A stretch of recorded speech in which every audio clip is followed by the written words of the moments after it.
What's up mga kahugot? Yan, meron tayong tatalakayin dito. Ito ay tips para malaman natin kung talagang ano ba ang katangian ng isang pagiging gwapo. Meron tayong 5 katangian ng pagiging gwapo.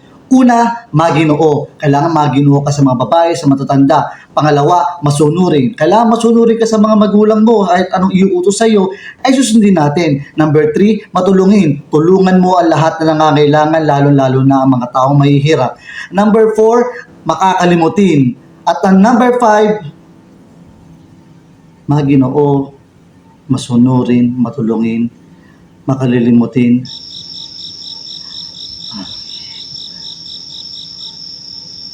Number 1, maginoo. Number 2, masunurin. Number 3, matulungin. Number 4, makakalimutin. So yan mga kahugot, gagawa na lang ulit ako ng panibagong video pag naalala ko yung pang-5. Maraming salamat mga kahugot!